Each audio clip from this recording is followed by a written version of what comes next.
Hello YouTube. So today we will be installing a new set of iBoards from iArmor.com, and I have taken out the bolts and pre-assembled them. I just wanted to show you quick the packaging that these come in. When you receive your iBoards, it's a fairly heavy package, a large package, so be careful and lift with your legs as you move these. Maybe use two people if you have any lifting issues. It's a robust set of boards. Your boards will come packaged, wrapped in plastic. Everything's plastic. The bolts were all bagged up and separated, and had the instructions, and then we have separate boxes. This is the box the bolts were all in. This set of iBoards actually has steps included, and so we have some separate packaging separated by bubble wrap, and then we have the actual running boards themselves that are here and here for the driver and passenger sides, and 1, 2 for the driver's side, 3, 4 are the passenger side ones. So we're going to get these unwrapped, and we're going to pre-assemble this piece.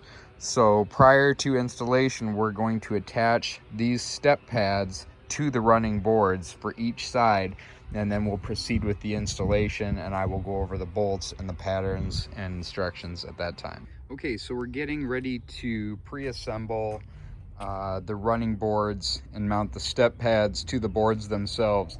Unlike the iBoards, I had the 4-inch iBoards on my 2016 F250 prior to this.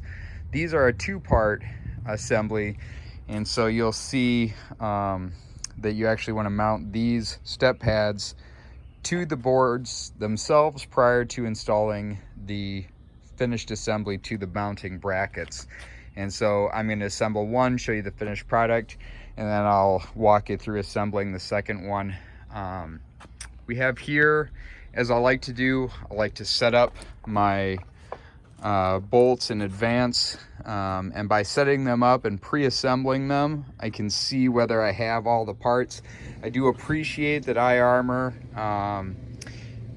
put together a handy set of instructions with this kit. The instructions were not as good with the last product that I purchased, so they've definitely improved on that, and as a consumer I appreciate that. So they have picture step-by-step with pictures on how to install this setup, and I'll walk through these.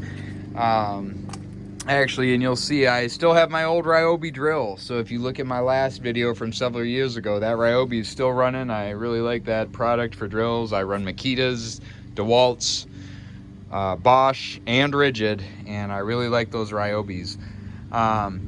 For this, you're either going to want a 3/8 drive wrench with your sockets that you will use, and I'll detail those. I happen to like these Makita drive sockets that I use with my drill. For this installation, you will need a 5/8 socket. You'll need a 1/2-inch socket. You need a 10mm socket, and if you don't have one of these and you work on cars, go buy a couple of them because you use them for everything. And then we're also going to use a 5/16 hex wrench. I just opted to use one of the many hex wrenches I have rather than buying a $20 kit to get a 5/16 hex driver, and that's going to be for these little guys right here. So you just need that for the 8 bolts. One other thing I'd like to point out to you before we get this install done, and the reason why these are already removed is because I wanted to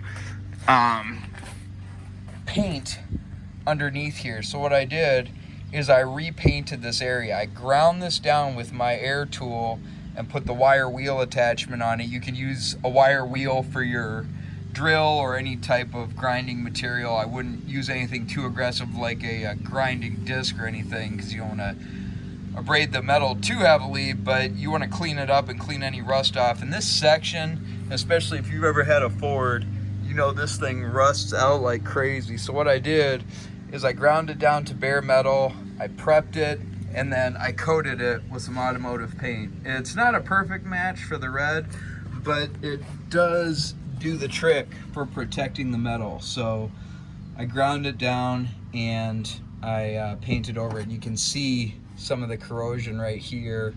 This is just from driving on the road in the Midwest. And looking at this, the instructions, again, as I said, are much improved on this series of running boards, and I appreciate that.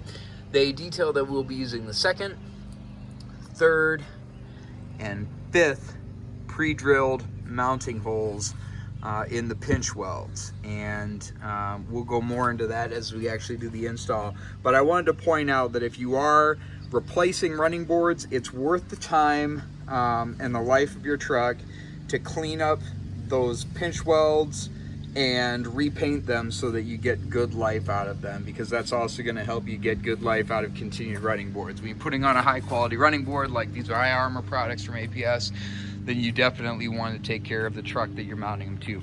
So let's get these boards put together with the step pads, and then we'll go from there. All right, so just a quick note on installing these step pads. Way, Chuck. When we put these on, it's really simple. You're going to install these bolts into the track. These are the T-bolts that come with it. Note that they actually have a 1/4 turn locking mechanism on them. So as you tighten them, they will remain in place and they won't turn. And if you want to know about placement, it's real simple. Just use the step pad as your pattern, and then you can just set them in place.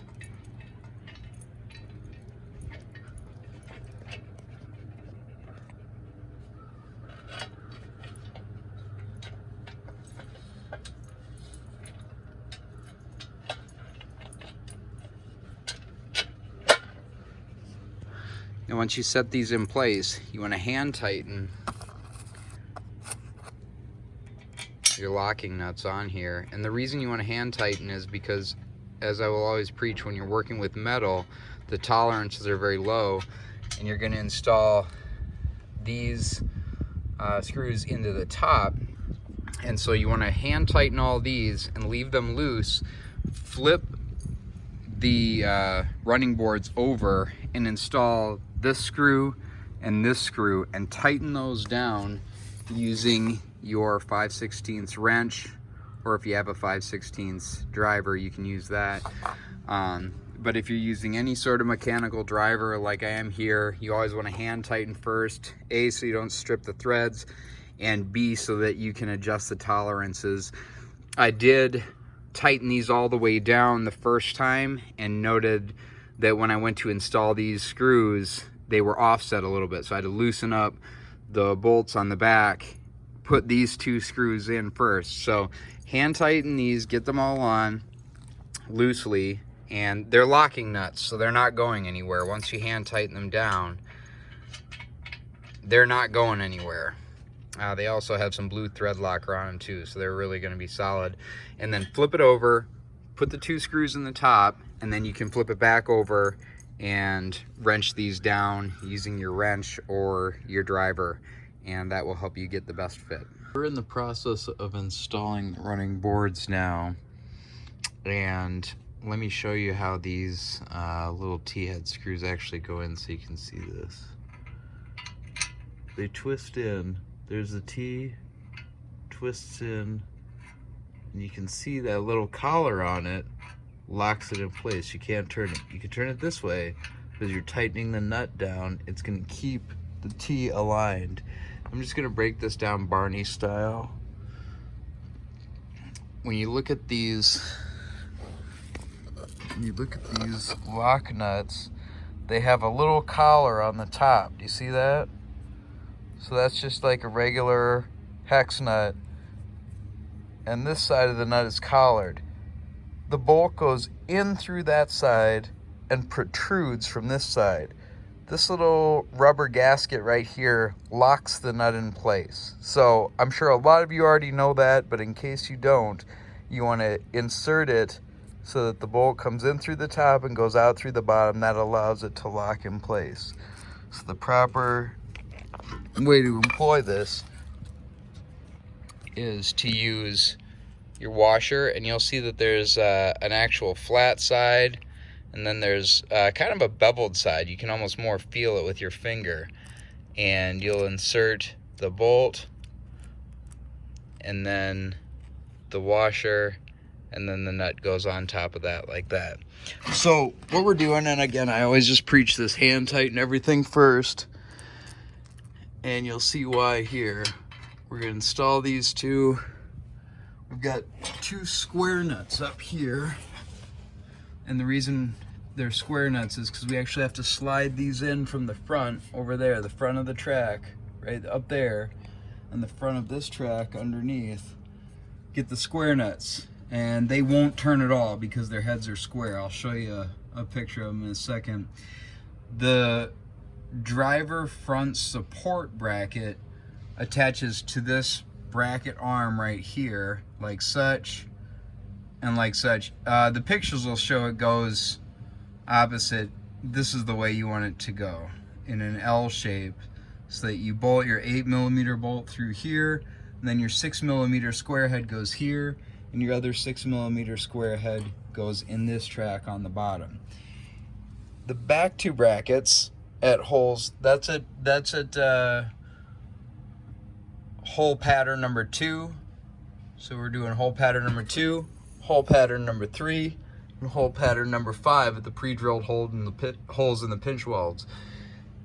At patterns number 3 and 5, you're going to use T-bolts. So pattern number 2, you're going to use your square bolts, up high attached to the support bracket, and down low underneath the step pad right here. Patterns 3 and 5, we use T-bolts underneath the bar itself, and they will, or underneath the running board itself, and they will attach, let me get the lighting right, they will attach by going underneath here, and you can see I just tacked these in place. And when you put on a lock washer, you'll get to the point where you're hand tightening it, and that's as far as it'll go. And you want to leave it at that position, both in the front and in the middle, as you work your way back. And the reason is so that then you have the space to lift the running board up and place the bolts correctly. Oop, that one fell out, that happens. Put it back in, lock it in place, slide it over. And this is stuff that happens. And then once you lock it in, you can drop your bolts in and you're secure. So the point that I'm making is hand tighten only, so that you have the space to drop your bolts in just like such, and then you can finish tightening everything up. And again, with these bolts, these are all just hand tightened. I'll show you another picture of these. These have the clip up here, and then a flat washer, a lock washer, and the 8mm bolt. These have no clip, they just have your 8mm bolt. I like to put them in through this way, that's just me. And then your flat washer, your lock washer, your hex nut. You can do it the other way so that they mirror. That's your own little OCD things right there. And I'll go on to finish tightening them up in a second. Ready to install the second running board. The first one is locked in over here. It's working great. Let me show you these instructions real quick. They did a great job with their instructions. There's a full parts list here. Everything was as it should be. I've had boards from iArmor before. I had to reverse the brackets. They have listened to us as consumers, and they have made sure that they're correct. They've also, which I really appreciate, they've improved their installation instructions. These just came with the iArmor boards, so they're great instructions. They show pictures, directions to front. They're very specific. It's a really simple process, and it shows you, I don't know if you can see that detail. It shows you just how the bracket should fit, and it describes which nuts go everywhere. You will notice I'm using a piece of cardboard right here. This is just to protect that from scratching as I put it together. I would highly recommend that. These are high quality running boards. You don't want to ding them up before you even get them in.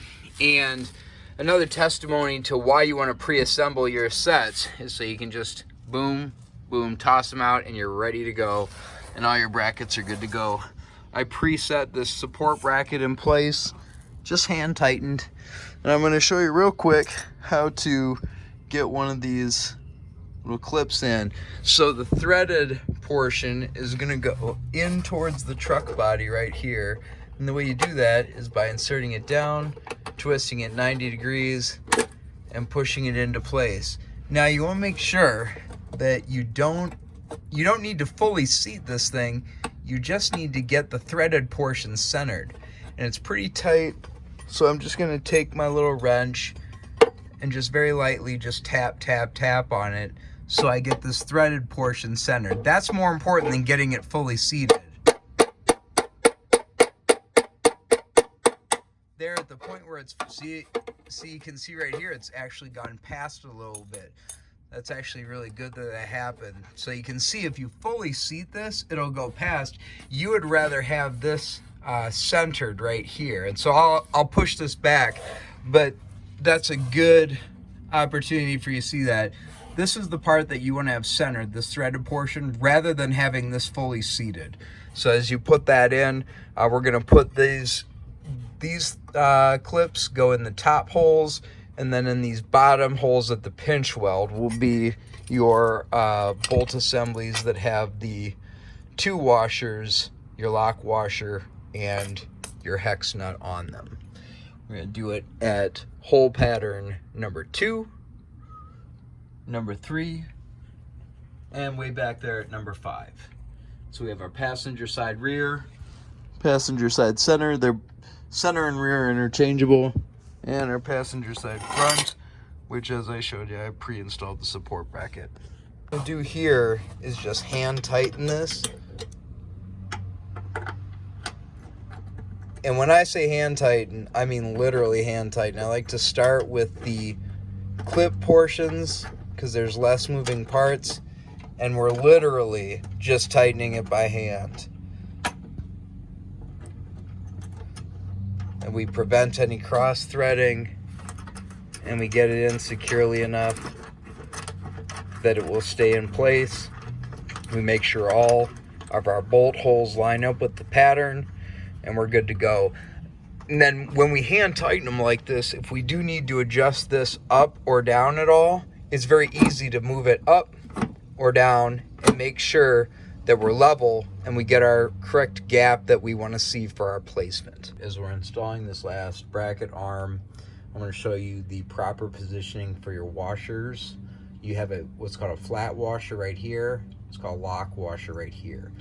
For the section where you attach the clip, you're going to put the lock washer closest to the head of the bolt, and then your flat washer, and you're going to insert that into your clip and hand tighten.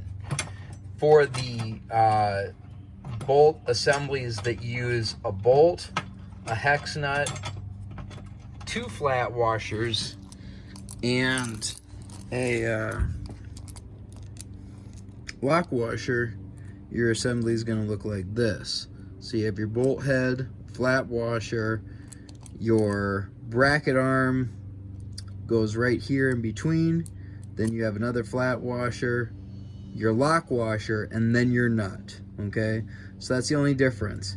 If this was going into a clip, this would be the head of your bolt, and then a lock washer, and then the flat washer. You reverse the position of the lock washer when you're using a hex nut. You see that? Okay, so just wanted to make that little clarification so you know how your patterns are gonna go. These T-bolts and also your square bolts that you use don't have a lock washer because they have a lock nut, so you don't have to worry about that there.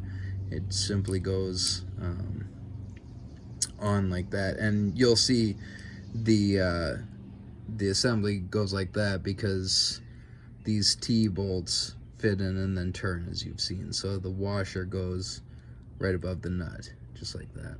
We have the new running boards, the iArmors, locked on and in place. They're super chunky. They look really crispy. There they are in the sun shining. Again, minimal tools. I use the level. I just level the boards with the back of the bed, and it's simple. So really happy with this iArmor product. Even with shooting this video as a quick install, follow the tips that I showed about pre-assembly and just checking your parts and doing your homework. You don't need a ton of tools, and this is about a 2-hour install, and you will be super happy with this product. I really like them. I'll post a comment or I'll post a link in the comments section so you can check out where to order them from. But I really like this product. They're pretty good.